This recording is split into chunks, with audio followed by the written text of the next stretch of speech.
આ વાત છે ગામડાની એક નાનકડી પ્રાથમિક શાળાની અને ત્યાં ભણતા 7 વર્ષના ગોપાલની. ગોપાલ ખૂબ જ શાંત અને માયાળુ બાળક હતો. પણ ગોપાલની એક ખાસિયત હતી. એ ક્યારેય એકલો નહોતો હોતો.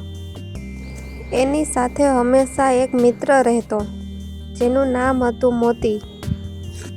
મોતી એક નાનકડું ગલુડિયું હતું, જેને ગોપાલે એકવાર વરસાદમાં ગટરમાંથી બચાવ્યું હતું. ત્યારથી મોતી અને ગોપાલ જાણે એકબીજાના શ્વાસ બની ગયા હતા.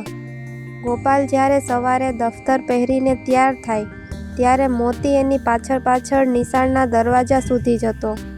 નિશાળના કડક આચાર્ય સાહેબ કૂતરાને અંદર આવવા દેતા નહીં, એટલે મોતી આખો દિવસ નિશાળના ઝાપા પાસે બેસી રહેતો. ગોપાલ રિસેસમાં પોતાનો નાસ્તો અડધો ખાય અને અડધો છુપી રીતે ઝાપા પાસે જઈને મોતીને ખવડાવે. એક દિવસ ભયાનક ગરમી હતી. બપોરના સમયે આકાશમાંથી જાણે આગ વરસતી હતી. નિશાળમાં બાળકો ભણી રહ્યા હતા અને મોતી દરરોજની જેમ ઝાપા પાસે ગોપાલની રાહ જોઈને સૂતો હતો. અચાનક ગામના પાદરેથી એક ભયાનક અવાજ આવ્યો. આખું ગામ ધ્રુજી ઉઠ્યું. નદી પાસેના એક જૂના મકાનમાં આગ લાગી હતી અને જોતજોતામાં એ આગ પવનને કારણે નિશાળની દિશામાં આગળ વધવા લાગી. નિશાળના ઓરડાઓ લાકડાના અને નળિયાવાળા હતા.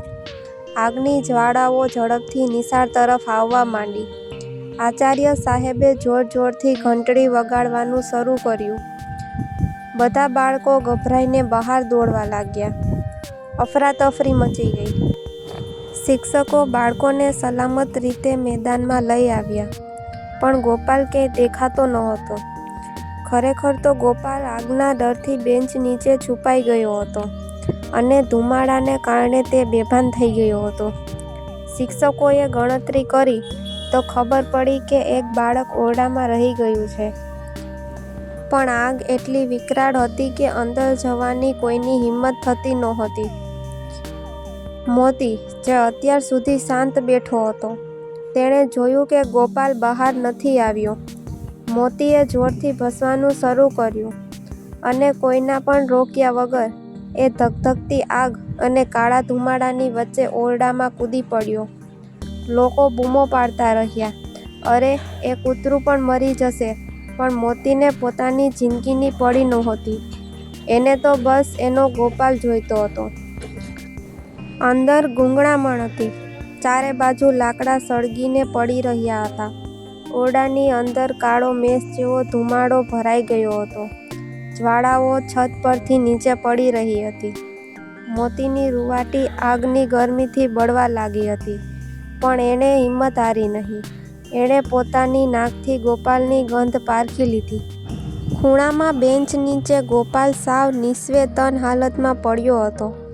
મોતીએ ગોપાલના હાથને ચાટ્યો, એના ગાલ પર નાક ઘસ્યું, પણ ગોપાલ હલ્યો નહીં. બહાર લોકોની ભીડ શ્વાસ અદ્ધર કરીને ઊભી હતી. અચાનક ધુમાડાના ગોટા વચ્ચેથી એક નાનકડું પ્રાણી બહાર આવતું દેખાયું. લોકોની આંખો ફાટી ગઈ. મોતીએ ગોપાલના શર્ટની કોલર પોતાના જડબામાં મજબૂતીથી પકડી હતી અને તે તેને ઘસડીને બહાર લાવી રહ્યો હતો. મોતીના પોતાના પગ દાઝી ગયા હતા. તે લંગડાતો હતો, પણ એની પકડ લોખંડી હતી. જેવા બંને બહાર આવ્યા કે તરત જ લોકોએ ગોપાલને તેડી લીધો અને મોઢા પર પાણી છાંટ્યું. ગોપાલે ધીરેથી આંખો ખોલી અને એની નજર સામે ઊભેલા મોતી પર પડી. મોતીની હાલત ખરાબ હતી. એનું શરીર ઠેકઠેકાણેથી દાઝી ગયું હતું. પણ ગોપાલને જીવતો જોઈને એણે નબળા અવાજે પૂંછડી પટપટાવી. ગોપાલ રડતો રડતો મોતીને વળગી પડ્યો.